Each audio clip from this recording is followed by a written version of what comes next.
بھائی وہ دن جو ہے وہ 50,000 سال کے برابر ہی ہو، 50,000 سنہ، یا 1,000 سال کے برابر ہے کہ 1000 سنہ.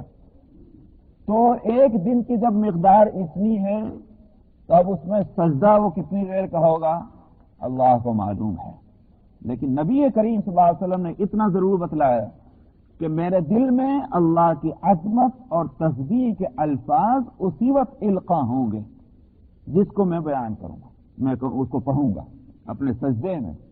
تو طویل عرصے کے سجدے کے بعد جب اللہ فرمائیں گے کہ سارا اسل یا محمد تو ہوتا کہ اپنا سر اٹھاؤ، مانگو کیا مانگتے ہو دیا جائے گا. جب اللہ نبی کریم صلی اللہ علیہ وسلم پر عرض کریں گے خداوندہ میری سفارش قبول فرمائیے، تو جس کو اجازت ہوگی وہ سفارش کرے، اور جس چیز کے لیے اجازت ہوگی اس چیز کے لیے وہ بات. تو دو لفظ آئے الا من اذن له الرحمن، جس کو اجازت ہو، وقال صوابا، ڈھنگ کی بات کہے، بے ڈھنگ کی بات نہیں. اس لیے کافروں کی سفارش کا سوال ہی پیدا نہیں ہوتا. ذالک الیوم الحق، فرمایا کہ وہ دن برحق دن ہے. برحق بے ایمانہ آ کے رہنا ہے اس دن کو، کوئی شک کسی طرح کا ڈاؤٹ اس کے ہونے میں بالکل اس کی کوئی گنجائش نہیں. اس لحاظ سے بھی برحق ہے وہ دن کہ وہاں فیصلے جو ہیں وہ سب کے سب برحق ہوں گے. وہاں اس کا کوئی امکان نہیں کہ جناب وہاں رشتے اور ناطے اور دوستیاں اور یا کچھ اپنا تھوڑی بہت رشوت جو ہے یا فدیہ یہ سب کام دے دے گا، نہیں، بالکل نہیں. اسی لیے گزر چکی ہے آیت کہ اس دن جو ہے لو یود المجرم لو یفتدی من عذاب یومئذ، سورہ المعارج کے اندر، یود المجرم لو یفتدی من عذاب یومئذ ببنیہ وصاحبتہ واخیہ وفصیلتہ التی تؤویہ ومن فی الارض جميعا ثم ینجیہ کلا. فرمایا کہ اس دن مجرم یوں چاہے گا اس عذاب سے بچنے کے واسطے فدیے میں اور بدلے میں اولاد کو لے لیجیے، میری جان چھوڑیے، اولاد لے لیجیے، اس کو جہنم میں ڈال دیجیے، میری جان چھوڑ دیجیے. وصاحبتہ، بیوی کو لے لیجیے، چلیے میری جان چھوڑ دیجیے. واخی، میرے بھائیوں کو لے لیجیے مگر میری جان چھوڑ دیجیے. وفصیلتہ التی تؤویہ، اور وہ پیارے اور لاڈلے کہ جن کی جدائی کو کبھی گوارا نہیں کرتا تھا دنیا میں، اس کو پیش کرے گا. ومن فی الارض جمیعا، صرف اتنا ہی نہیں بلکہ زمین میں جو کچھ ہے وہ کہے گا اگر آج میری طرف سے وہ سب لے لیجئے جو کچھ بھی ہو سکتا ہے، میری جان چھوٹ جائے. ثم ینجی، پھر وہ کہے گا کہ مجھے نجات مل جائے. کلا، فرماتے ہیں ہرگز نہیں ہوگا. تو اس واسطے وہ برحق دن ہے کہ جو فیصلہ ہوگا وہ حق کے مطابق ہوگا فیصلہ. تو فرمایا ذالک الیوم الحق، وہ برحق دن ہے. فمن شاء اتخذ الی ربہ مآبا، اب جس کا دل چاہے وہ اپنے رب کی طرف جانے کا راستہ تجویز کر لے، اپنا ٹھکانہ بنا لے. وقت دیا جا رہا ہے، ٹائم ابھی تمہارے پاس ہے، وہ ٹائم اوور نہیں ہوا ہے، گزرا نہیں ہے، ابھی بھی بگڑی کو بنانے کا وقت ہے. لیکن جب وہ دن آ جائے گا پھر جو بگڑی ہوئی ہے وہ بگڑی ہوئی ہے، جو سنوری ہوئی ہے وہ سنوری ہوئی ہے، اس کو چینج نہیں کیا جا سکتا. ابھی موقع ہے، اس لیے اپنے ٹائم کو فضول باتوں میں مت ضائع کرو کہ ہوگی کہ نہیں ہوگی، ہوگی تو کب ہوگی اور کس طرح ہوگی اور مر کر کیسے اٹھیں گے. یہ وہ باتیں ہیں کہ جس میں تم اپنا وقت ضائع کر رہے ہو. عقل مندی کا تقاضا یہ ہے کہ جس کے لیے اللہ نے فرما دیا اور اللہ کے رسول نے فرما دیا کہ ہو کر رہے گا تو اس کے لیے تیاری کر لی جائے. میں نے پہلے بھی بتایا تھا کہ بعض بزرگوں نے بات صحیح کہی ہے کہ بھائی کسی چیز کی جب اطلاع دی جائے کہ یہ ہونے والا ہے، اب دو ہی صورتیں ہیں، یا تو نہیں ہو یا ہو، یا تو وہ ہو اور یا نہ ہو. بھئی اگر نہیں ہوا تو کیا نقصان ہوا؟ آپ نے اگر تیاری کر لی اور وہ چیز نہ ہوئی، کیا نقصان ہوا؟ مثلا اگر آپ کوئی شخص کہے کہ صاحب فلانا ملک جو ہے وہ چڑھا چلا آ رہا ہے، بمباری کرے گا، اب دو ہی صورتیں ہیں، یا تو وہ ہو یا نہ ہو. لیکن آپ کی عقل مندی کا یہ تقاضا ہے سننے والوں کی کہ اس کے لیے وہ پہلے سے تیار ہو جائیں، پریپیئر ہو جائیں، جو بھی کچھ کر سکتے ہیں. یہ نہیں کہ جب بمباری ہوگی تب تیاری کریں گے، اس وقت کہاں تیاری ہو جائے گی، تب تو مرنا ہی ہے. اگر نہیں بھی بمباری ہوئی، ہماری تیاری ہو گئی تو نقصان کیا ہے؟ احتیاط. لیکن اگر ہو گئی تو وہ احتیاط اس وقت کام دے گی. اس واسطے اللہ تعالیٰ کے فرمانے کا حاصل یہ کہ تم کن چیزوں میں وقت ضائع کر رہے ہو. عقل مندی کا تقاضا یہ ہے کہ اس دن کے واسطے اپنے کو تیار کر لو، وہ بات جو ہے وہ عقل مندی کی. انا انذرناکم عذابا قریبا، ہم تم کو ایک قریب ہی جو عذاب ہے اس سے تم کو ڈراتے ہیں. قریب بئی معنی کہ قیامت کب آئے گی، ویسے تو اللہ سبحانہ و تعالیٰ کے لحاظ سے وہ دور نہیں. اللہ تعالیٰ نے قرآن شریف میں دو جگہ فرما دیا کہ یہ لوگ اس کو دور سمجھتے ہیں حالانکہ وہ نزدیک ہے، مگر ایک اور لحاظ سے بھی یہ نزدیک ہے. اور وہ کیا ہے؟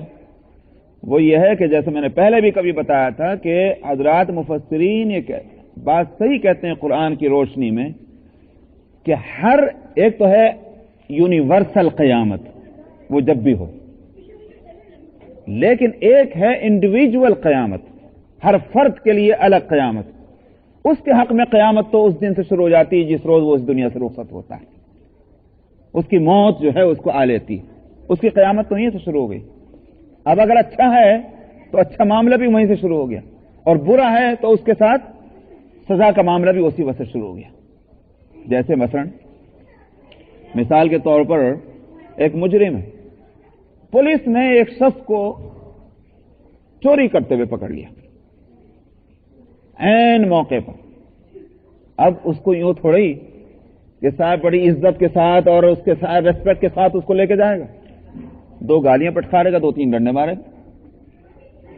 کوئی یہ نہیں کہہ سکتا کہ صاحب ابھی تو کورٹ میں فیصلہ نہیں ہوا، کورٹ میں فیصلہ ہوگا جب مجھے ڈانٹ سکتے ہو، مجھے برا کہہ سکتے ہو اور ڈنڈے مار سکتے ہو. کہا جائے گا کورٹ میں فیصلہ ہوگا تو جیل میں جاؤ گے میاں، لیکن ڈنڈے تو ابھی کھا لو، اس لیے کہ تمہارے مجرم ہونے میں کوئی شبہ تو ہے نہیں، رنگے ہاتھوں پکڑے گئے. تو جیسا آدمی ہوتا ہے ویسا اس کے ساتھ معاملہ شروع ہی سے ہوتا ہے، فیصلے سے پہلے ہی.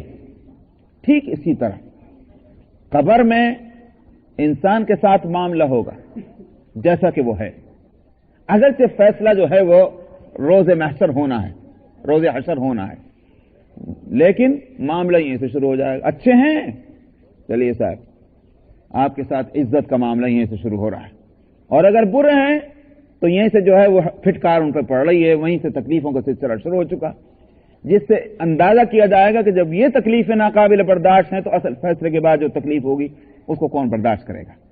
اگر یہیں سے راحت اور آرام کا سلسلہ شروع ہو گیا تو پھر اصل راحت اور آرام کا کیا ٹھکانہ ہوگا.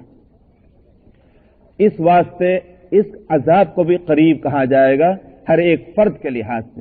تمہاری زندگی مختصر ہے، کون کہہ سکتا ہے کہ میں اتنے سال جیوں گا. جیسے موت ہر انسان کے قریب ہے، اسی طرح موت کے بعد اگر عذاب مقرر ہے وہ بھی قریب ہے. اس لیے فرمایا انا انذرناکم عذابا قریبا، ہم تم کو ڈراتے ہیں قریب عذاب سے. یوم ینظر المرء ما قدمت یداہ، اس دن جس دن آدمی جو کچھ اس نے کیا ہے اس کو وہاں دیکھ لے گا، بالکل ریکارڈ فوراً سامنے لا کر رکھ دیا جائے گا. اور حقیقت تو یہ ہے کہ وہ کہیں اور نہیں ہے، ریکارڈ وہ آدمی کے ساتھ لگا ہوا ہے، جس کو میں پہلے ہی بتلا چکا ہوں کہ سورہ بنی اسرائیل کے اندر اس کو کہا گیا ہے کہ ہر آدمی کے گلے میں لٹکا ہوا ہے. کیا ہے آیت وجعلنا لمن فمن آیت وجعلنا آیت وکل الزمناہ طائرہ فی عنقہ، طائر تعویذ کو کہتے ہیں جو گلے میں لٹکا ہوا ہوتا ہے. ہر انسان کے گلے میں ہم نے اس کا تعویذ بنا کے لٹکا دیا. وَنُخْرِجُ لَهُ يَوْمَ الْقِيَامَةِ كِتَابًا، وہ ایک تعویذ کی طرح ہے مگر قیامت میں ہم اس کو اس میں سے نکالیں گے کتاب بنا کر، ریکارڈ بن کر کے. اور کتابًا یلقاہ منشورا، پوری ڈیٹیل پوری تفصیل اس کے اندر ہوگی. اسی میں جو تعویذ بنا ہوا لٹکا رہا پوری زندگی وہ وہاں کتاب کی شکل اختیار کر لے گا. میں جس کو میں کہتا ہوں مائکرو فلم ہے آج کی، بہت آسان ہے سمجھنا. پوری بڑی بڑی کتابیں جو ہیں مائکرو فلم کر کے اس کو ایک اتنے تعویذ میں لپیٹ کر گلے میں ڈال لیجیے، بہت بڑی کتاب. اب جب چاہیں اس کو آپ اسکرین پر پوری تفصیل سے دیکھ لیجیے، سمجھ میں آیا؟ اس وقت اندھا بھی دیکھ لے گا کہ کیا اس میں لکھا ہوا ہے. اسی طرح سے اللہ نے اعمال نامہ ہر ایک کے گلے میں لٹکا رکھا ہے، وہ کہیں دور نہیں، اس کے ساتھ قیامت میں اس کو نکال دیں گے. تو فرمایا کہ یوم ینظر المرء ما قدمت یداہ، جس دن آدمی جو کچھ اس نے کیا اس کو دیکھے گا، وَيَقُولُ الْكَافِرُ يَا لَيْتَنِي كُنتُ تُرَابًا، اور کافر کہے گا اے کاش میں مٹی ہو چکا ہوتا۔ اس لیے یہ کب کہا جائے گا، کہے گا وہ کافر، یہ تمنا کب کرے گا یہ کافر؟ حدیث میں آتا ہے، میں نے ابھی پچھلے ہفتے شاید کہا تھا کہ آگے وہ آیت آ رہی تو بتاؤں گا، کہ وہاں حساب و کتاب تو سب کا ہوگا، انسانوں کا بھی ہوگا، جنات کا بھی ہوگا، حیوانات کا بھی ہوگا۔ حدیث میں آتا ہے کہ اگر ایک بکری نے دوسرے بکری کے غلط طریقے پر سینگ مارا ہے، ناروا، اس کا بھی بدلہ لیا جائے گا اس بکری سے۔ حساب تو ہونا ہے، فیصلہ ہونا ہے، لیکن اس کے بعد انسانوں کے لیے تو یہ ہے کہ ان کو جنت ہے اور جہنم ہے، لیکن جانوروں کے لیے نہیں، نہ جنت ہے اور نہ جہنم ہے، سزا مل جائے گی، بس ختم۔ اس کے بعد کیا ہونا ہے ان کو مٹی بنا دیا جائے گا، مٹی سے بنے تھے مٹی میں چلے جاؤ، ختم، مر کر بھی تو مٹی میں جاتے ہیں، مٹی سے اٹھایا جائے گا پھر مٹی میں لوٹا دیا جائے گا۔ جس وقت ان کی مٹی بنائی جائے گی اس وقت کافر تمنا کرے گا اے کاش میں بھی مٹی ہو جاؤں، قصہ ختم ہو جائے۔ لیکن حاصل یہ ہے کہ یہ نہیں، وہ ان کے ساتھ معاملہ میں اگر تمہارے ساتھ نہیں ہے، تم پر ذمہ داریاں دوسری ڈالی گئی تھی، اس کی سزا بھگتنی ہے۔ وَيَقُولُ الْكَافِرُ يَا لَيْتَنِي كُنتُ تُرَابًا، اور کہے گا کافر اے کاش کہ میں مٹی ہو چکا ہوتا۔ ایک جگہ ہے کہ جہاں نبی کریم صلی اللہ علیہ وسلم تشریف رکھتے ہوں گے، اور وہیں سب کے سب جو ہیں اولین اور آخرین آپ کی خدمت میں حاضر ہوں گے سفارش کی درخواست لے کر، اور آپ وہیں سجدہ فرمائیں گے اور آپ کی سفارش کو وہیں قبول کیا جائے گا۔ یہ مقام محمود کی بات ہے۔